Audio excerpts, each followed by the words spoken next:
forever and a day, you've either been able to go off and do something on your own and learn from your own mistakes, or, even back in the day, you could hire not hire a mentor, but you could have a mentor either in a job role or anything like that, and you could learn from their mistakes and you could supersede your learning through their theory of knowledge and their experience as well. And we were only able to access those people within our circle of influence. But now that we're online, our circle of influence is infinite.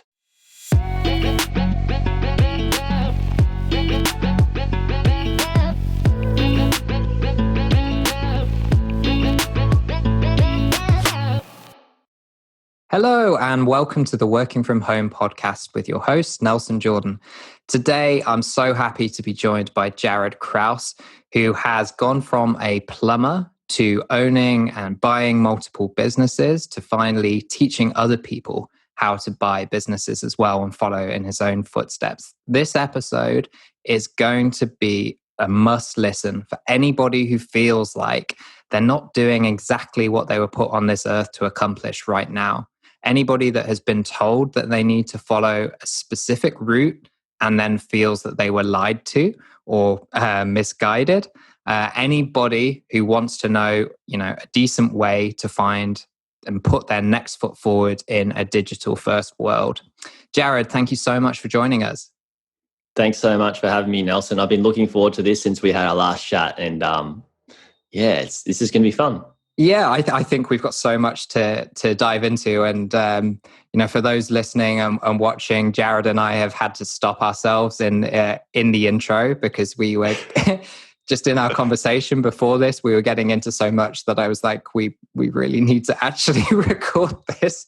Let's get some of it on air. Exactly. Hopefully we won't have missed the juicy stuff. But the reason that I think we've been talking so much is that we've got a ton in common.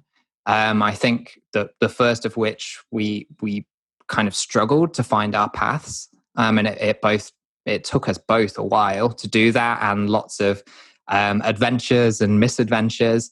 And I think your story is one that a lot of people will resonate with. So, I mean, let's start at the beginning, but not right at the beginning. So what was kind of the key period in your youth where you kind of found like there's a multitude of paths in front of you, and you're kind of, I guess, realizing which one you should take? Yeah, I, through high school, I kind of felt like, and I look back and I've got a different way that I explain about how I felt and how I saw things when I was in high school and my levels of options.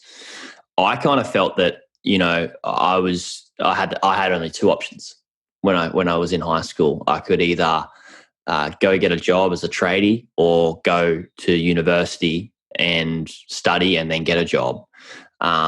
In terms, if we're talking about like work, that's what I felt. They were my options, and I went down the track of, all right, I'm gonna be. I knew somebody in my life that was an accountant, had a pretty cool car, and I, had this ego at that age where I wanted a cool car and a good life and some money and all that sort of stuff.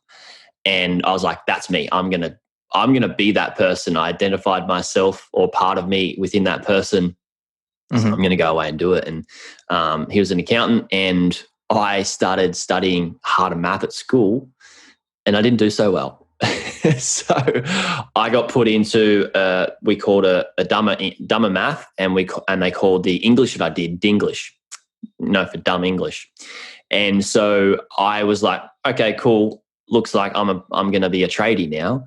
And so I literally just went, okay, what's the tradie that earns the most money and the cleanest work? And that was a sparky or a plumber.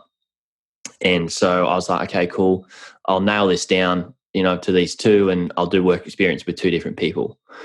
And so I went and worked with a sparky who was a guy who lived down the road. He was an older guy. He had a daughter the same age as me, and he owned his own electrical business. And I went around with him, and he had a pretty cool lifestyle and stuff like that, and made decent money. And then I tried a work experience with a plumber.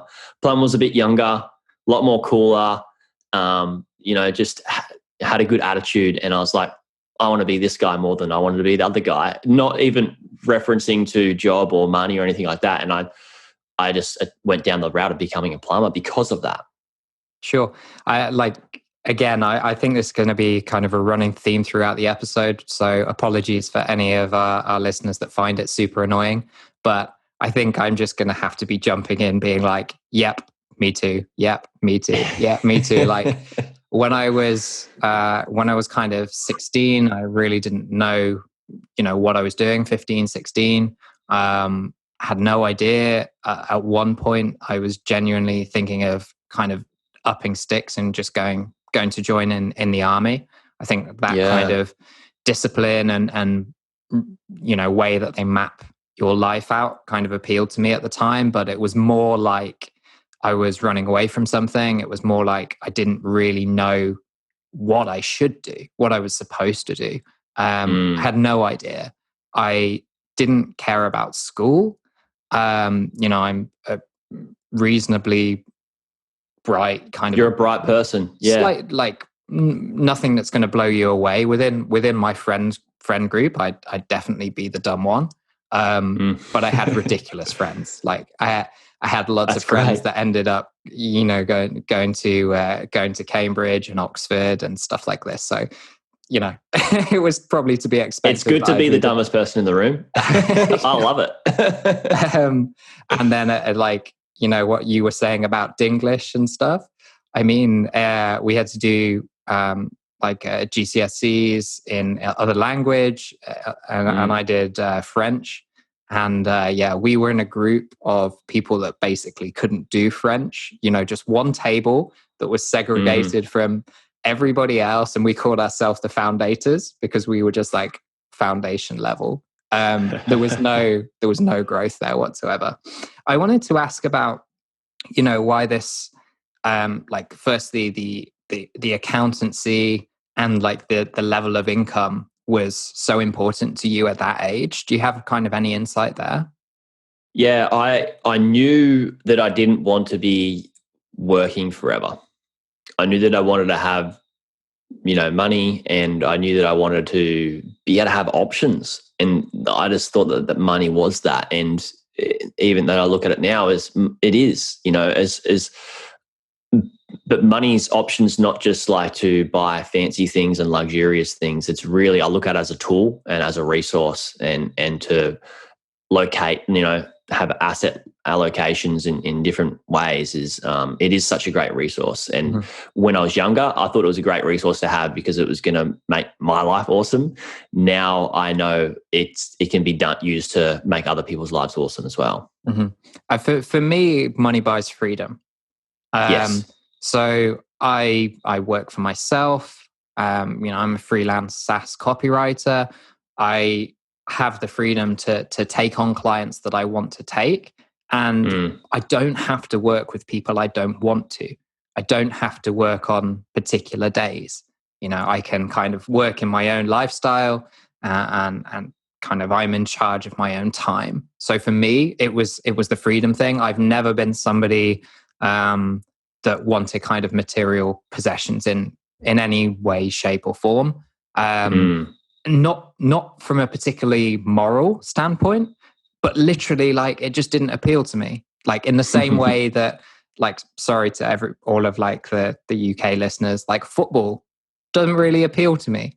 Like I'll watch it with my mates if we're down the pub, but I'm never kind of going out specifically on my own to watch it or anything. So it's not, it's not a moral standpoint. It's not like I think there's something morally wrong, like with capitalism. I think I'd struggle to be in the marketing game if I did. I'd be in turmoil all the time. But so talk me through kind of the first steps then when you decided, okay, maybe a plumber as opposed to electrician might be the way to go. The first steps of getting the job or first steps of like working in that job? What appeals to you? What do you want to talk about within that? I guess the first, I've got a story for you guys then, if you want to go down this route. I decided to be a plumber, and I went to, through school, there's this thing called Group Training Australia, where they would find you work and put you with different plumbers, right? So you get different levels of experience with different plumbers, and the plumbers who hired Group Training Australia to get workers or apprentices, such as me at that time, would pay Group Training Australia, then Group Training Australia would pay myself as a worker as a plumber. Now, I was signed up, ready to go with them. I think I was going to make like $6.50 an hour or something like that. And I knew it wasn't a great amount of money, and I just bought into this belief system that everybody told me is like, if you're apprentice, you're going to make like $200 a week. You're going to make really, not the greatest money, $250 a week. That's going to be, apprentices make nothing. It's just the belief system that I was pushed into and just grab a hold of because I knew nothing else. Anyway, so there was a party that I went to when I was 17. So I was at school still.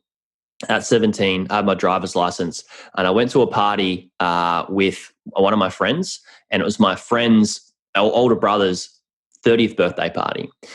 And we went there a little bit later, and everybody was just very, very drunk. And we were in a group of like 4 or 5 guys, and there was this one big dude swaying around, drinking, and he was pretty in a sloppy state. And he said, "What do you want to be when you're older? Like, what do you want to do?" And my friend was, saying what he wanted to do. And I came to me and he's like, I said, "I'm going to be a plumber."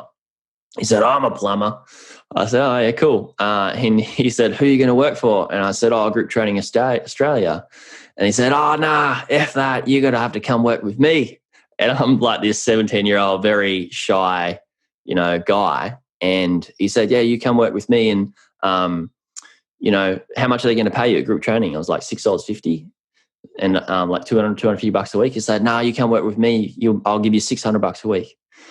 I'm like, this is too good to be true.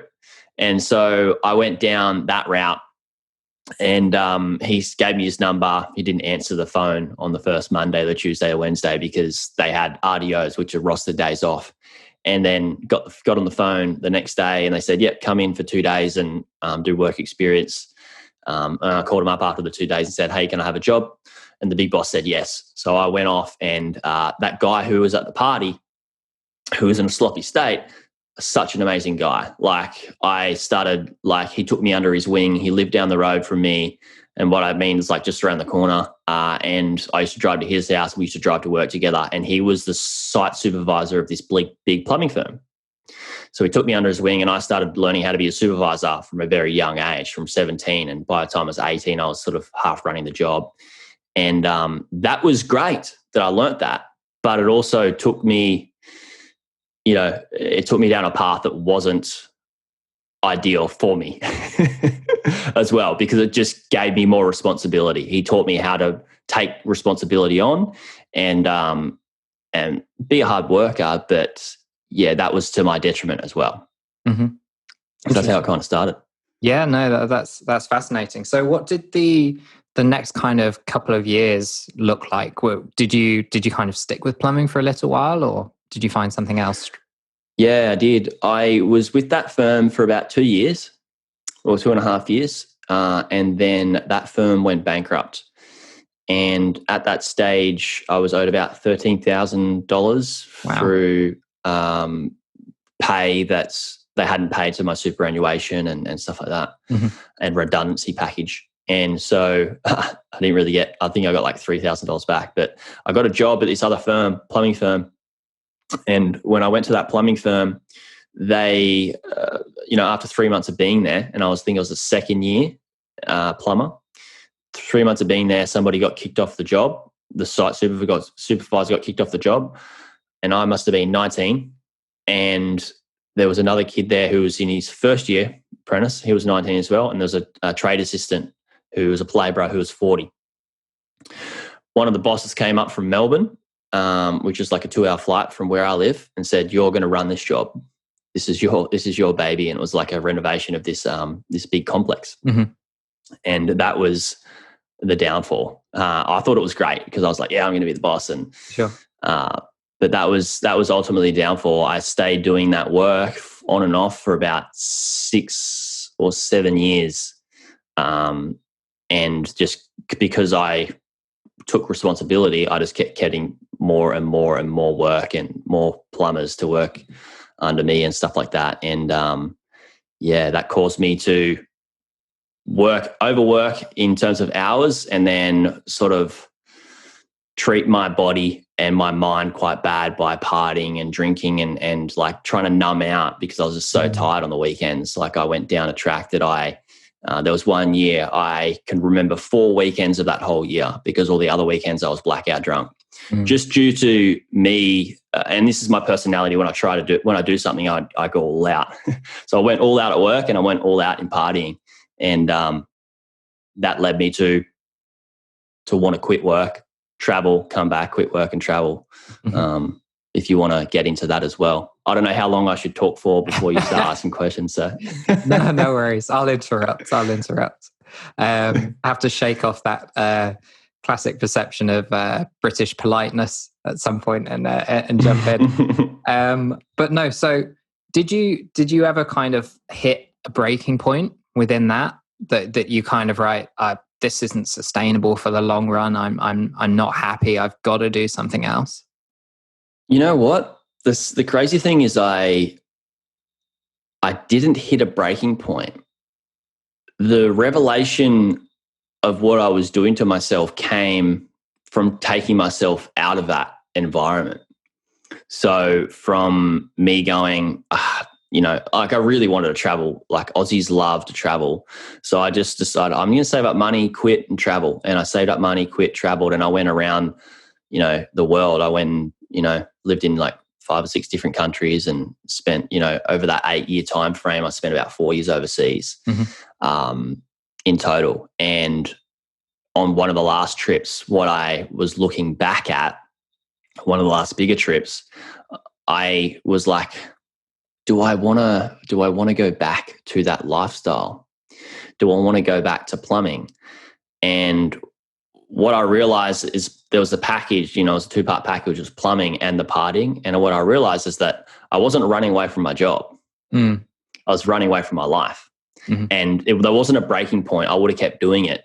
But I was lucky enough to have that insight when I took myself out of that environment, which is something that I try and do now in my work still. Cool. And yeah, that's where the big paradigm shift had happened.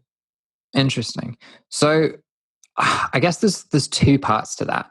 There's knowing something isn't right, but then this kind of, okay, well, if it isn't right, what do I do about it? Like that's, a massive, massive question. It takes a lot of guts and insight, guts, I say, in terms of like the courage to be honest with yourself and not just kind of bury your head in the sand and just, you kind of feel like something isn't right, but you just kind of, you don't know what else to do. And the thought of, you having to find a different direction can be incredibly scary, right?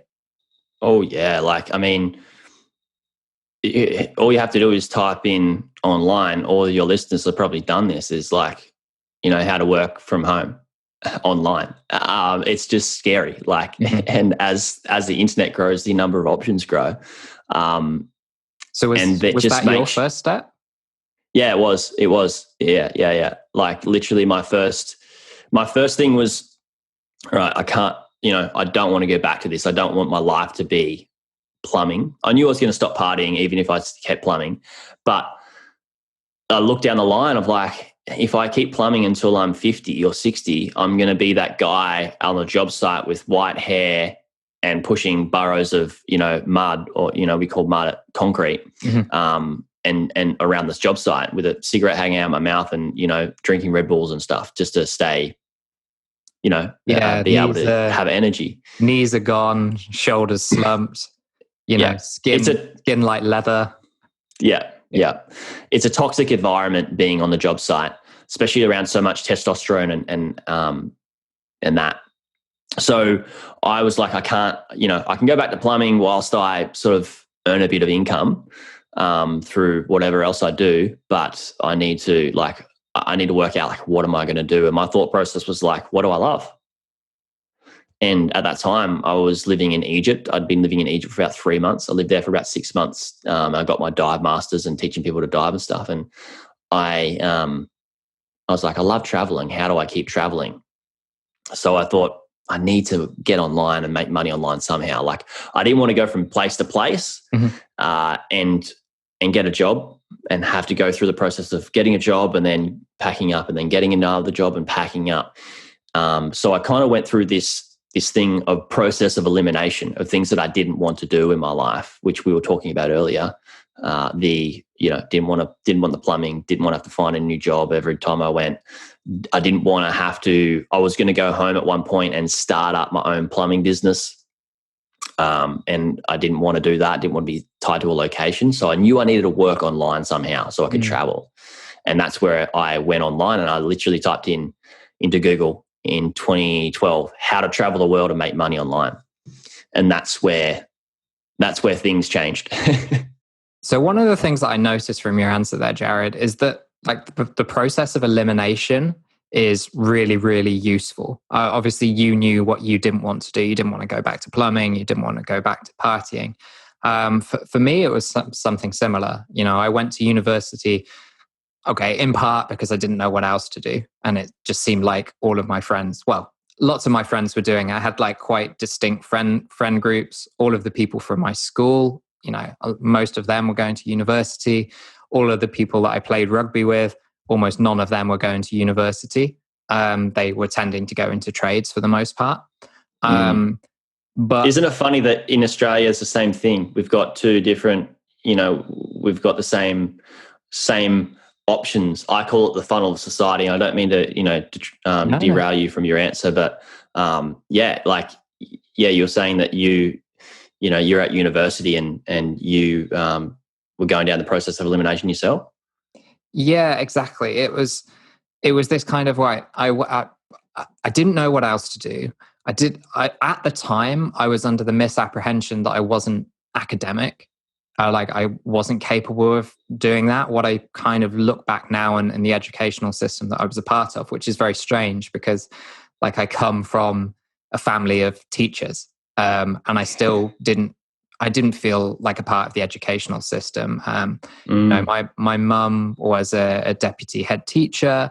My wife now, who I didn't obviously know at the time while I was at university, she's a primary school teacher. My sister is a primary school teacher. My dad, before he got into systems programming, he was a lecturer at a polytechnic. So kind of education was in my blood, I suppose, and I still felt out of place, which is strange. So I went to university actually to study sport with the intention of becoming a PE teacher. It was like 2 weeks into that university course, and I already I knew that I didn't want to be a PE teacher. That's all I knew at that point. I didn't know what else I was going to do, but then I graduated a few years later, and I didn't know what to do, and I had this false kind of idea that, in the UK to make a living, you have to move to London. Doesn't matter. London is the only place where jobs are. Obviously, completely incorrect. So moved there, became a recruitment consultant of all things. Terribly, terribly unforgiving job in terms of hours and incredibly monotonous. Can be rewarding to some if you're particularly financially driven, but for me, creativity and freedom and kind of autonomy as well was really, really important. I didn't know this at the time, of course. I only know it kind of looking backwards. But I knew I didn't want to do that because I was getting mouth ulcers, of all things. I was so stressed for at least after the first couple of months, and I only stayed in that job 6 months, and I should have actually quit after a week. But I had it in my head that, you shouldn't quit, you should stick things out. All of these kind of things that you're told over and over again, you shouldn't quit because they're useful in some situations, those stories.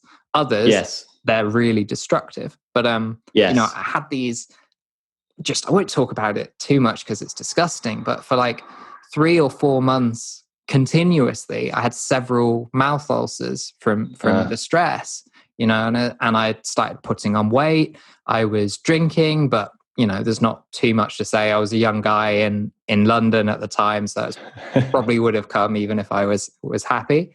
And then I didn't know what to do, but at least I knew what I didn't want to do. I knew which aspects of that job, looking back on it, after some downtime, not working for a month or two, and thinking, what didn't I like about that? I didn't like the strict, you have to make this many calls every day. You should be talking on this script. You have to, and the biggest thing for me, which is strange, but I just genuinely didn't like interrupting people's day.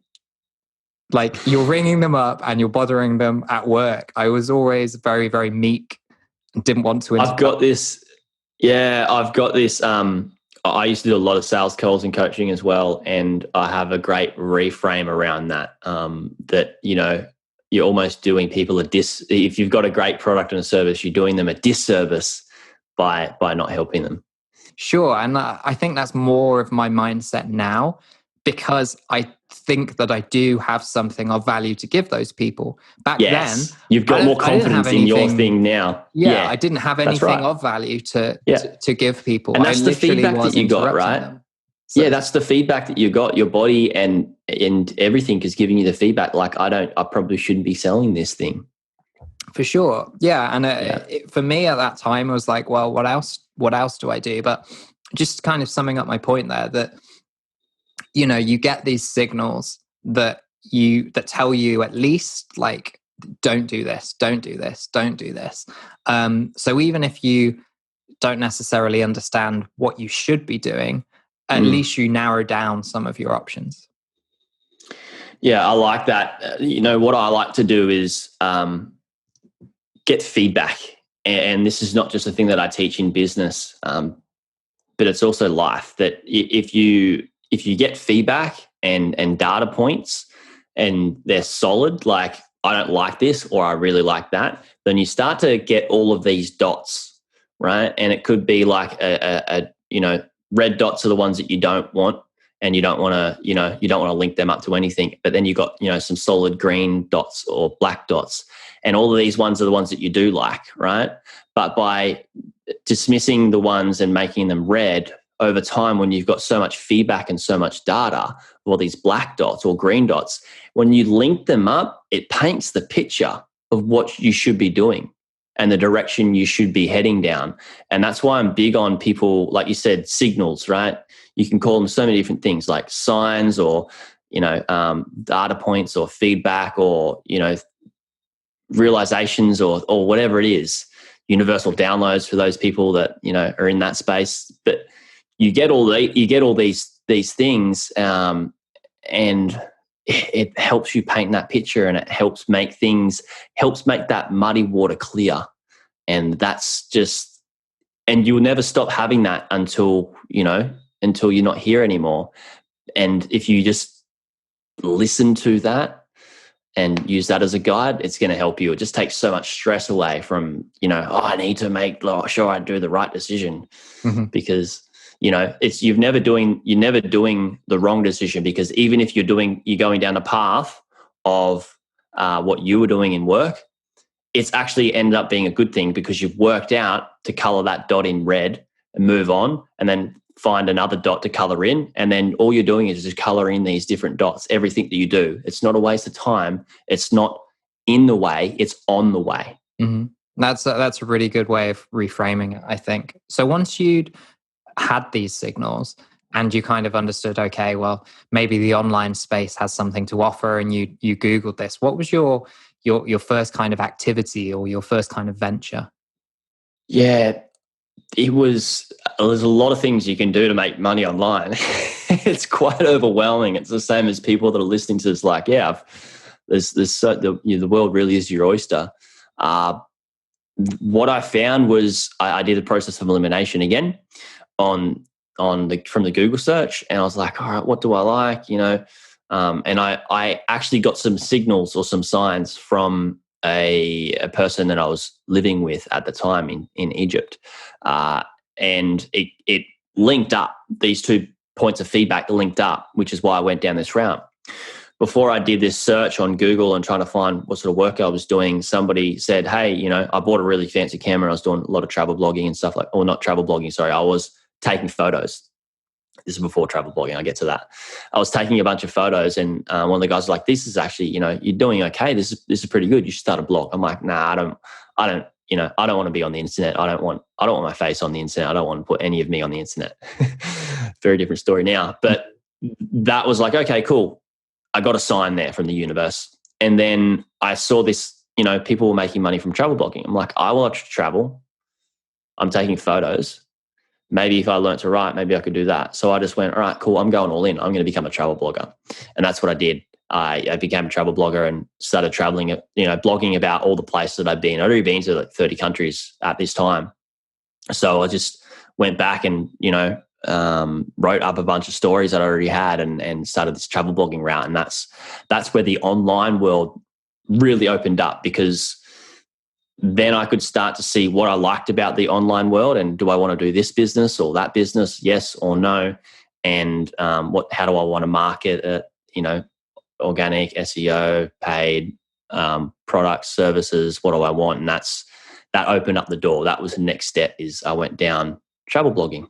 Mm-hmm. So why aren't you a travel blogger now? That's a good question. I'm not a travel blogger now because the market is so saturated. And pretty soon into it, everybody with an iPhone was my competition. And so I had great photos and all that sort of stuff. But as soon as everybody, the rest of the world started traveling with an iPhone, I'm gone. And their stories are there, and it's just so saturated. And there wasn't much money in the affiliate marketing space of either. So I quickly thought I need to start working out how I can make money in a different business online. Mm-hmm. Yeah. So did you try kind of a different, a couple of things, or was there one in particular that stood out to you? I wanted to make money online with a product, right? I wanted to sell products online. I thought, cool, products are making a decent, you can sell some pretty decent products and make a decent profit margin from that. Mm-hmm. There was a caveat, is that I didn't want to have to be tied to a location. So I didn't want to have to sell my own products. So drop shipping was a big thing at the time. Mm-hmm. And I set up my own drop shipping business, which was great. But I had no idea how to do paid ads or any marketing for that matter. I just knew how to write and do some SEO work, which I did. But I didn't really make much money from that because I knew how to start the thing. I didn't know how to really get it off the ground with paid ads. How to scale. And that became a touchy point that I needed to go away and master. Mm-hmm. Sure. Yeah. So did you master it? Did you decide to sit down and learn those skills, or did you think, well, actually my energy is better spent somewhere else. Maybe I'll either avoid this for now or hire somebody else to do it? Yeah, I bypassed it and I avoided it. Okay. Later down the track, I have made a decent amount of money through paid ads, because that was a necessity of what I wanted to do and what I wanted to achieve. So what I did instead is I was making a little bit of money from my travel blog still, and I was making a little bit of money through my drop shipping store. And at the time I was, traveling and then going back to my plumbing job and making a bit of money. And as the more I traveled, and then also the more I came home, the more that fueled the fire of I've got to get out of this. I've got to get out of this work life routine in Australia. And I came across a stat or a quote that 90% of startups fail. And that's when I was like, hang on a second. If 90% of startups fail and I know how to run businesses online, why don't I go away and buy a business that's already past that 90% failure rate and has a proven track record and it's already making money? All I need to do is buy it and manage it. Mm-hmm. And that's where I jumped on Google and I taught myself how to buy businesses. And I bought one and then another. And that's where the next part of the journey began. Fantastic. So within those businesses, though, I bet that's scary. I've bought a business, I've sold a business. And that was a drop shipping business within the fashion industry. I built my own business within the yoga industry, within our own products. So kind of manufactured everything in China and then transported it to the UK and sold through Amazon. So I'm pretty familiar with that sort of thing. One of the things that I'd like to talk about is, if you make that decision to buy a business, that's quite scary. Like, you have to do your due diligence, really. So could you talk a little bit about that? The kind of framework that you used or you've developed over the time, like the things that you consider most important? Yeah, it was quite scary. I had saved up money in another investment account, and it was I'd like to say at the time it was a calculated risk. It was as calculated as it could be. Sure. For the first business. And it ended up being a decent business, and I made some good money from it. The first business I bought, I didn't have any help. I was actually too scared to put my hand out and ask for help. And on top of that, I tried to find help myself online. There wasn't too many people teaching this stuff. Still isn't. And so that's when I bought one. It went really well. I was like, I need to work out how I can buy a better one. And this one was a bit bigger. So I was like, I need to get better at due diligence. So I got my dad to have a look at my due diligence. And then I started to work out that framework, which now I have a framework. Like I bought multiple businesses, and all of my clients go through this framework. In fact, I give it away for free if people want to check it out. But in that framework, it goes through a few different things. It goes through checking out financial due diligence, checking out the organic due diligence, like SEO and all that sort of stuff, checking out the marketing due diligence. SEO is under like the traffic and all that sort of stuff, making sure that's good. And then checking out the competition, doing some competition research, and then also asking the seller a certain set of questions. So seller due diligence as well. And so they're the main things within that framework, and there's questions based off those main hubs. And if you follow that process, it really takes the guesswork out of what questions do I need to ask again about a business to know if it's good. Yeah. Interesting. Yeah. I think it's also down to your personal skill set, the sort of businesses that you want to run. It's about your knowledge. It's about your experience base. So for me, one of the most important things when I purchased a business was that they had good organic traffic, because organic traffic is really a better signal, I think. And I can say this having been in both in SEO and paid ads for a long time before I found copywriting. Like, SEO for me is a stronger signal of a good business, in terms of people are searching for what you're selling, and you're doing well within the competition. Because if I'm just being real for a second, like you can buy traffic, unprofitably. Yep. You can buy traffic and you can generate sales, and it's quite easy to do.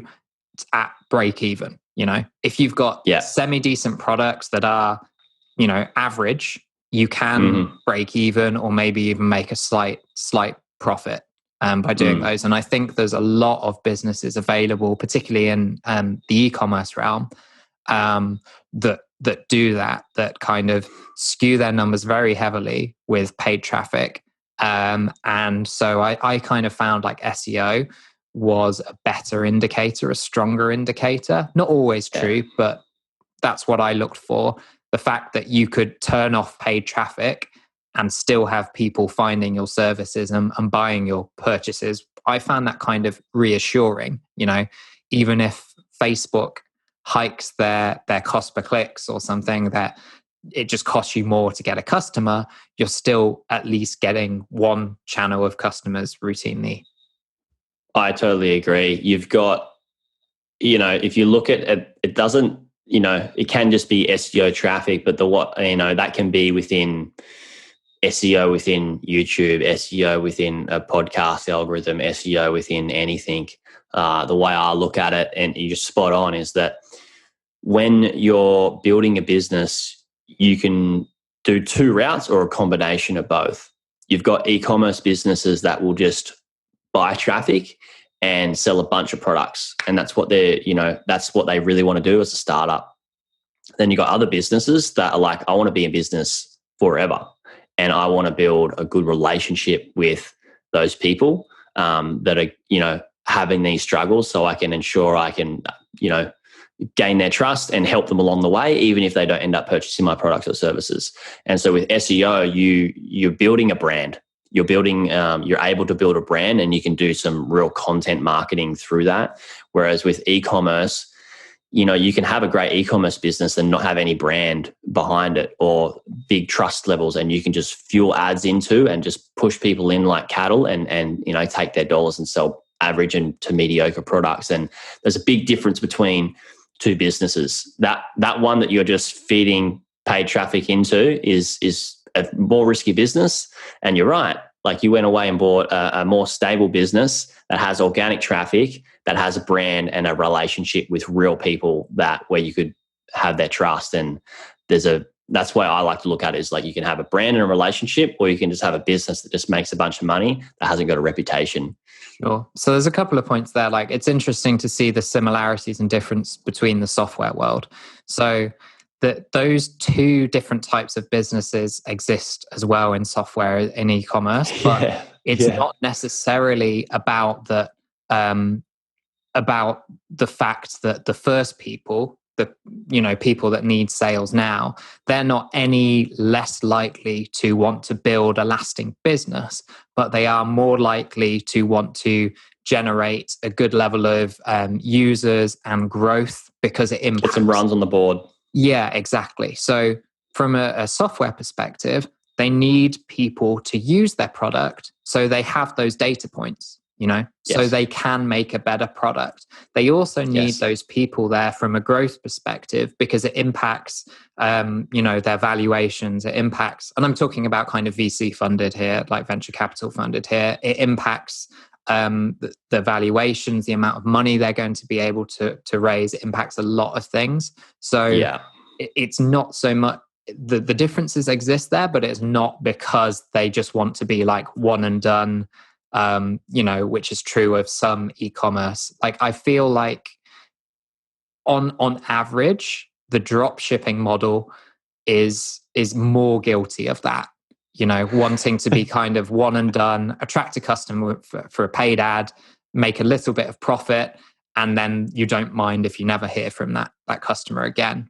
Yeah, it is, because you're selling other people's products, and you can build a brand as a dropshipper still and sell other people's products, but you're still at the mercy of building a brand around products where other people control those products. And so there's more risk involved. They control quality. They control like delivery a lot of the time. Yeah. The two biggest things that a business should really have control over. Sure.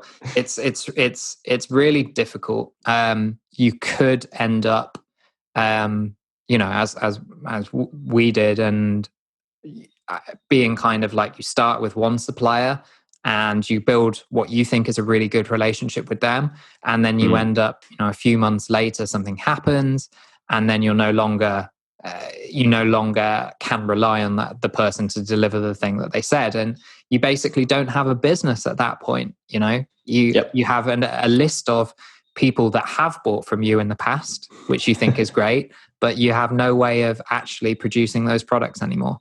Yeah, I just sold a dropshipping business this year. The relationship with the supplier, there was zero respect on his side, as much as I tried to make it great. And the purchaser of the business wasn't going to continue using the supplier, and is okay with that, and has moved on with other suppliers and had that value add themselves. And it was a great win, because I was like, I don't need, I didn't sell the business to make money. I just sold it to just get rid of that energy and close that chapter and door there. And ended up being a win-win for everyone, except for obviously that person who's the supplier, who's only going to win when their stuff gets sorted out. No, that makes complete sense. Like, one of the things that I've kind of picked up through our conversation is, and this is a little bit off the last topic, but something that's been on my mind. So it's my podcast. We're going to go there. Love it. I love it. Like when you first started plumbing, you used the words like, this guy took me under his wing, and that was a vast acceleration in terms of your knowledge adoption. The amount you learn, I think, when you do have somebody who's kind of a mentor or a father figure or whatever you end up calling this thing. And then you mentioned it again when you talked about the online business, the fact that there wasn't really somebody in that role that could kind of facilitate your learning, could kind of, I guess, steer you a little bit, say, yeah, okay, I don't think you're right here, or you need to prioritize this, or have you considered that? I kind of feel like that's what's led your path to what you're doing now. So you're actually becoming that person, kind of going full circle, becoming that person to other people. Can you say more about that? Yeah, for sure. I did get some snippets of help from people along the way, and I don't want to discount them. Like, truly grateful for those bits of knowledge and insight I did get along the way. So thank you, and I'm grateful for that to those people. But yeah, you're right. Like I have started to fulfill that role, I guess. I mean, I've been doing it for a number of years, but it came about in not that I wanted to. I was like, I want to teach people and I want to be the mentor and I want to take people under my wing at that time. Like, I want to do that now and I love it. Like, it's very fulfilling for me. But it came through other people asking for it. So not me going out and trying to find product market fit, but other people going, hey, like, when you travel, as you know, and if you're not working and you don't have to go home from work, or you don't have to have a job where you're living or staying or whatever, people are naturally curious as travelers, let alone like, how the hell do you keep traveling and not need to work type thing.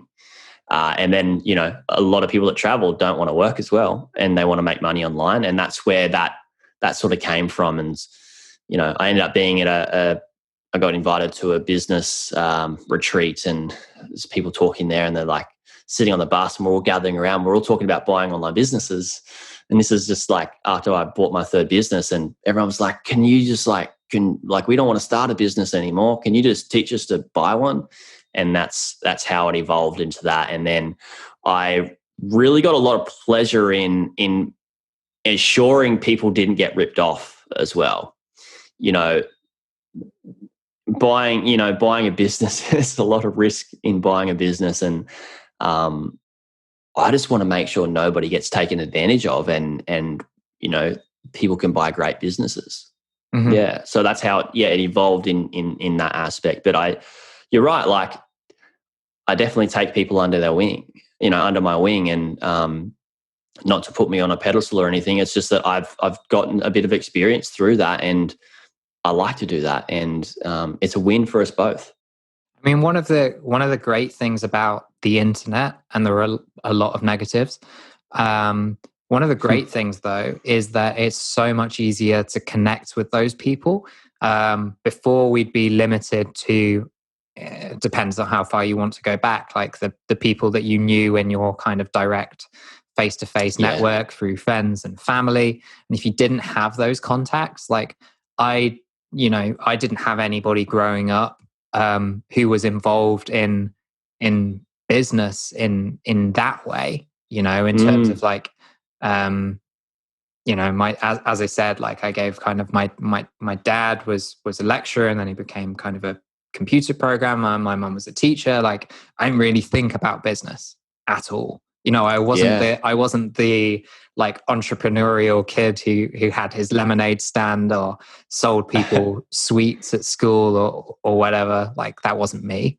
But I found like now the acceleration that you can have in your career is incredible. Like, the fact that you can go from in some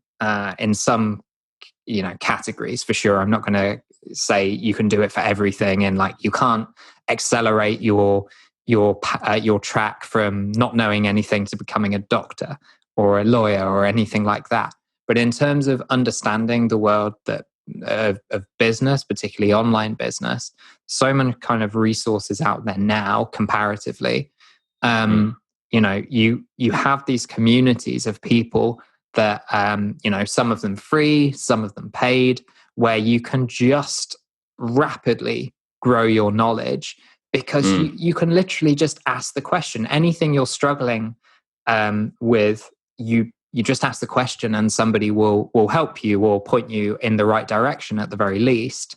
Whereas before, you had to actually struggle through the thing yourself in a lot of cases if you didn't have those relationships. Yeah, you're right. It really comes down to access. So, forever and a day, you've either been able to go off and do something on your own and learn from your own mistakes, or, even back in the day, you could hire not hire a mentor, but you could have a mentor either in a job role or anything like that. And you could learn from their mistakes and you could supersede your learning through their theory of knowledge and their experience as well. And we were only able to access those people within our circle of influence. But now that we're online, our circle of influence is infinite. And there's so many people out there that are like, I have learnt this and I would love to help you. Ever since it's probably Russell Brunson who's a big contributing factor to this, is like, if you know something, you've got a business and you can teach people that. I definitely grabbed a hold of that, and I know so many people have. And yeah, that access to be able to learn from somebody else's lessons and failures and experiences has really opened up. And it's so great for people wanting to, learn quickly and do great things and build, like what I love about it most, Nelson, is that when you connect with these people that you may have them on a pedestal or whatever, and you're learning from their lessons and from their experience, the thing that's more valuable that I find isn't not just learning from them, but is the relationship you can build with them. I find relationships are far more valuable than any business transaction, even purchasing a business or anything like that. I feel like relationships are the real value, and it doesn't need to be just a monetary value. That can sound a bit, seedy and sleazy, but the real value can come from what happens from that relationship you build with that person. It doesn't need to be in the first year. It could be in 10 years down the track where you both do something together, or you don't. But that's what I think is super exciting about the access to one another. Yeah, I mean, for me, this is a large part of why I started the podcast, because I've got these kind of disparate communities that I'm a part of online. And I kind of want to bring them together under one umbrella to help each other. From a selfish level, these podcasts give me like a great reason to talk to interesting people like yourself. But it also, working from home can be incredibly lonely.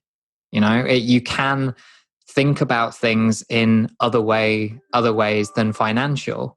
You are able to kind of pull in those relationships and make friends. I don't want to sound like I'm, a playground or anything, but you can make friends. You can kind of get those people involved. You can learn from them. You can have successful business relationships with them, as long as you're not trying to go into this in a transactional kind of frame of mind. Like, you'll be fine. People will be willing to help you as long as you're the sort of person that will help other people as well, pass on that knowledge once they've taught you. Yeah, it's only, I find that being an entrepreneur or working from home is only as lonely as you'd wish it, as you let it be, right? I've got business partners that I'm such good friends with. We just, we love each other. We have so much fun, right? We don't meet up a lot, but we have so much fun. And then people that I speak to on my podcast, we've done great things like competitions and work together and stuff like that. And there's so many ways to make friends, even just by you talking to people about what you do. If you meet somebody in this, at a party or something, like I meet people out in the surf all the time, like out the front of my house where I go surfing. You couldn't sound any more Australian than if you tried. You're just feeding into all of the wonderful stereotypes. So sorry. No, don't apologize. I'm only speaking from a very jealous point of view. Okay, sorry guys, and I don't mean that.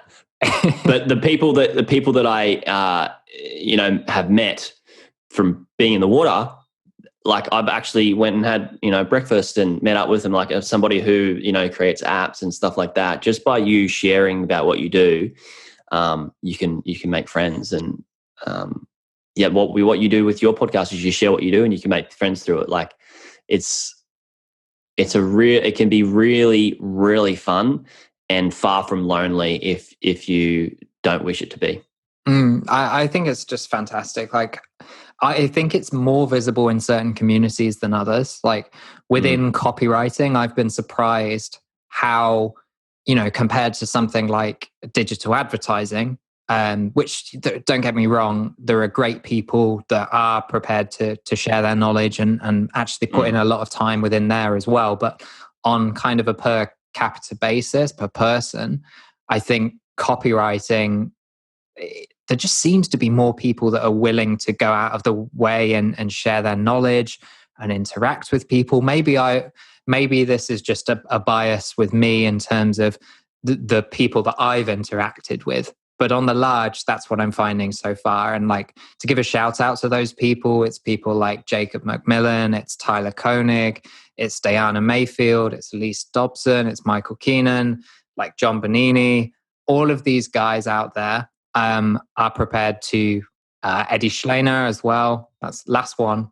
All of these people are kind of prepared to give up their time to build something, to give a lot of knowledge away for free. A lot of them also are selling something on the other side. So it's not just this, but with those people as well that I mentioned, you get the sense that they do it even if they couldn't make money from it in terms of distilling that knowledge. Yeah, like good on all those people you listed. Like sound like amazing people, and good on them. We need more people that are like that, and it sounds like they really get it. They really understand that a relationship doesn't need to be transactional. Like by them giving and all the referring, all that sort of stuff that you mentioned earlier, probably off air, but they get that. Like down the track, it only makes you, Nelson, like I want to do good things for them. I want to help them, and it just fuels to like all the good juju or energy or whatever, comes to them. Like they get that it's going to come back to them, and they're probably not doing it for that reason. They're probably okay with it not, but they get that, the relationship is so much more valuable than the transaction. This is what I find anyway. I'm looking at this at a glance. I don't know these people obviously, but I think that they're at that level that they're there, which is great.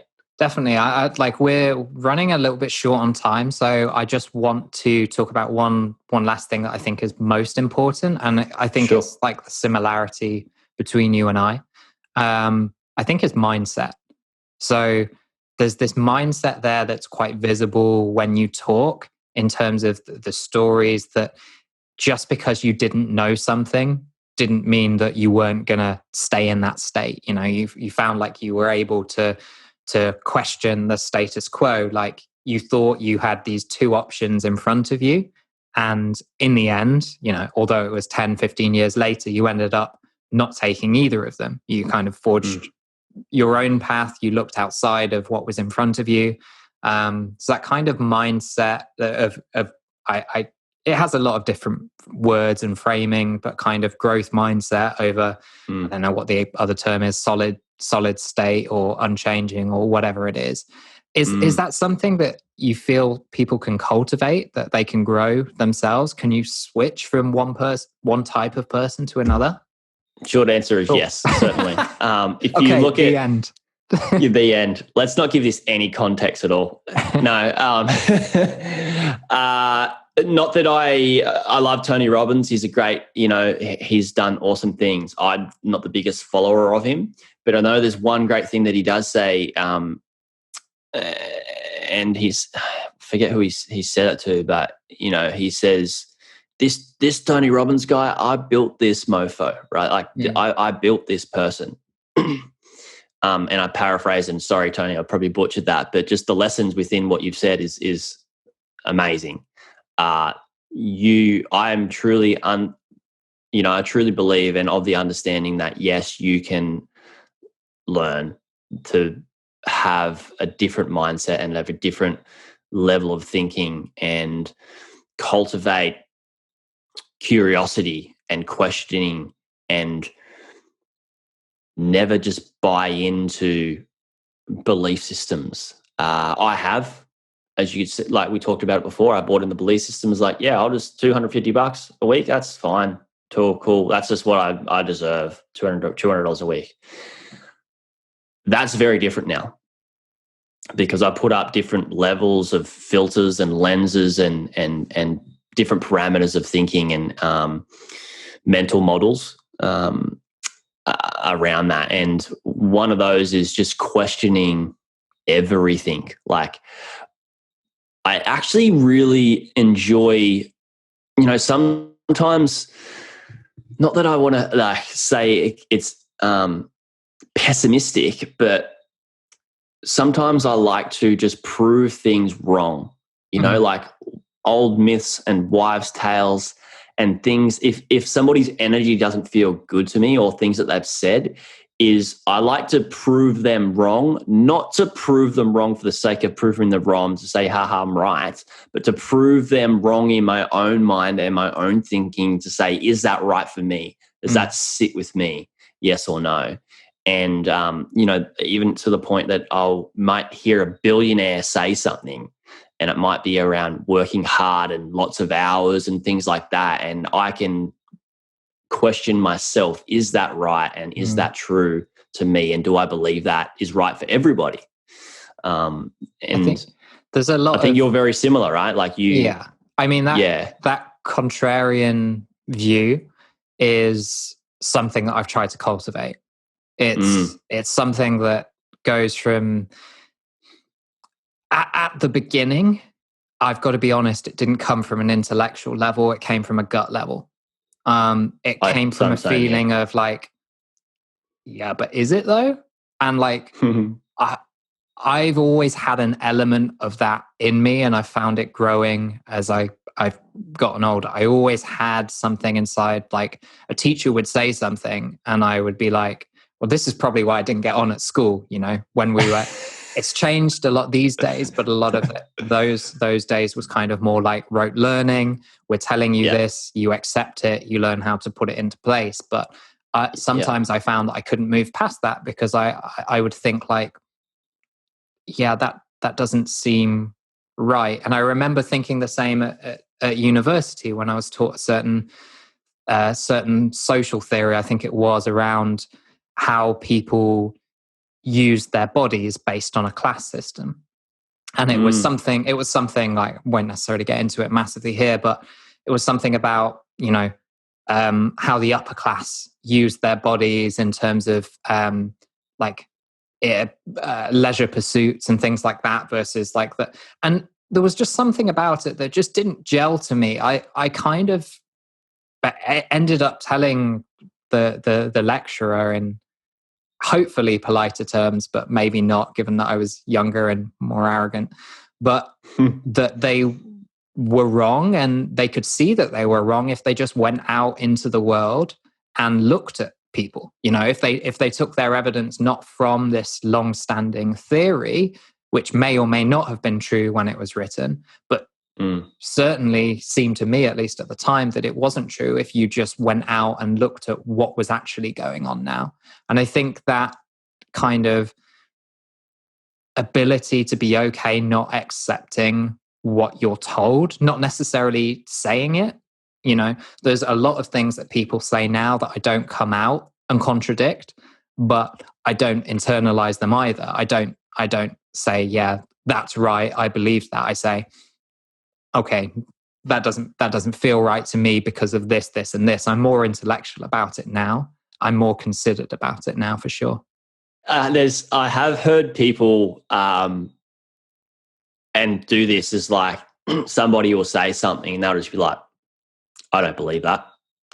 I think it's better in that instance, in my opinion, my own opinion, to save face rather than, create an argument and form, some sort of distaste in the relationship. I think I like the idea, and this just came to me as you were talking about lessons that you may get taught from your teacher, and you are to accept it. I like to think about I usually think about, is that true for me, and would that work for me? And then so I put myself in my pair of shoes, but then I also like to put myself in the giver's pair of shoes of what they've said, how they've said that, and why they've said that. And that could be, if I know that person, it could be based on their background, or it could be based on their experiences, or maybe it is just based off their lack of education and knowledge around the thing. Then I also like to put it in other people's shoes. Say I'm sitting around the campfire, put it in other people's shoes, and what are their filters, and how do they interpret that, and then get more of a consensus around that ideology or that teaching, and think about it in multiple different ways. Like, see, if I look up at the fan, I'm looking at it spinning one way, and then I go, well, maybe if I go up above the fan, I look at it at spinning a different way, or seeing things from a different angle. Mm-hmm. So that helps us. Helps as well. Like, I think the curiosity and the questioning everything is healthy. Mm. To us, I guess, healthy to a certain extent, where you don't get into a bit of a mind fart around it. Well, you know what? I would love to leave a podcast with your last words being mind fart. I think that's what I'm going to do, because it makes me giggle. So, Jaryd, thank you so much for joining us. I think I could talk to you for hours, and probably will on several occasions. But where can people find out more about you and your story? Yeah, thanks so much for having me. It's been an absolute pleasure. I love going down these tangents and being able to express what's in my head, sure. Even though sometimes it may not make sense. Thanks everybody who did listen as well. Really appreciate your time. And yeah, if you want to find out more about me, they can just go to my website. It's buyingonlinebusinesses.com. Fantastic. Well, that's nice and simple and easy to remember. The links as well will be in the show notes and the transcripts. Thank you everyone for joining us. Jaryd, everyone that's listening, everyone that's watching along on YouTube as well. And we'll speak to you soon. Thanks so much, Nelson. And that's it for today. You've been listening to the Working From Home podcast with me, Nelson Jordan. We've been talking about the good, the bad, and the ugly side of remote work. Thanks so much for listening, and I really hope you've enjoyed the time you've spent with us today. If you'd like to discuss the podcast, you want to make a new friend, or you're interested in working with me on a copywriting or digital marketing project, then visit nelson-jordan.com. That's nelson-jordan.com, where you can also sign up to my newsletter to hear about this podcast and other exciting projects. Until next week, goodbye.